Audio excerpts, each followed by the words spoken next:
Si vous êtes nouveau sur la chaîne, n'oubliez pas de vous abonner et de liker la vidéo. On commence.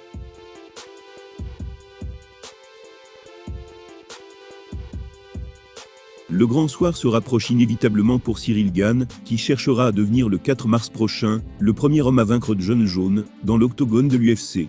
Pour cela, une légende de la fédération lui a fourni la recette miracle, à appliquer selon elle. Rarement une affiche n'avait autant accaparé l'actualité que celle-ci, à 2 semaines de sa tenue. Le main event de l'UFC 285 entre Cyril Gane et Jon Jones passionne à juste titre fans et observateurs, bouillant à l'idée de voir les deux poids lourds s'affronter pour la ceinture. Perçu comme l'outsider de ce choc, le Français aura tout simplement pour mission de réaliser une prouesse inédite dans l'histoire. Pour son grand retour à la compétition, l'Américain affiche un bilan vierge de la moindre défaite.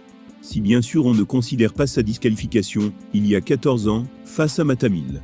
En effet, pendant cet affrontement, il avait utilisé des coups de coude illégaux. Gane, lui, cherchera à l'emporter à la régulière. À cet effet, il a donc déjà ciblé le point faible de son rival. Or, pour Chael Sonnen, ancien adversaire de Bones, une victoire face à lui ne peut s'envisager que d'une seule façon.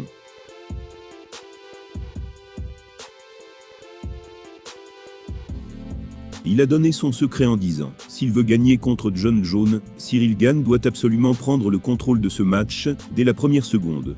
La première personne qui touchera l'autre, sera celle qui remportera ce combat. Si Jones fait comme à son habitude, et lui met un coup de pied ou de genou directement dans la bouche, il prend le dessus. Il va vous faire défendre pendant toute la durée du combat, peu importe qui vous êtes. » Combattant intelligent et maître dans l'art du contrôle de la distance, Gane n'a dès lors pas vraiment pour habitude de se jeter à corps perdu dans la bataille, dès l'entame d'un combat. Fair play, il préfère généralement checker son adversaire, avant d'appliquer minutieusement sa tactique. A l'inverse, l'Américain va plutôt se précipiter sur sa proie, et ainsi prendre l'ascendant sur elle pour ne plus relâcher son étreint par la suite.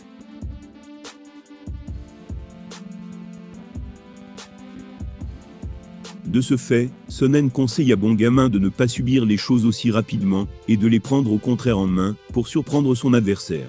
Il a continué en disant « Si vous vous précipitez sur lui, et que vous le mettez tout de suite sur la défensive, c'est vous qui prenez le contrôle de la danse. Mais tout le monde a peur de le faire, parce qu'il respecte trop le mec. Mais les gars, il n'y a pas de troisième option. Soit vous menez la danse, soit vous la suivez, c'est tout. Et ce ne sont pas mes règles, ce sont les règles du combat. » À titre indicatif, The American Gangster avait opté pour cette stratégie lors de son combat face à Bones. Ce qui ne l'avait pas empêché de s'incliner par TKO dès le premier round. Persuadé de détenir le secret de la réussite face à l'ancien champion, Chael Sonnen encourage donc Cyril Gane à mettre d'entrée sous pression son adversaire. Au vu des résultats de cette méthode, pas sûr néanmoins que le Français doive à tout prix l'appliquer.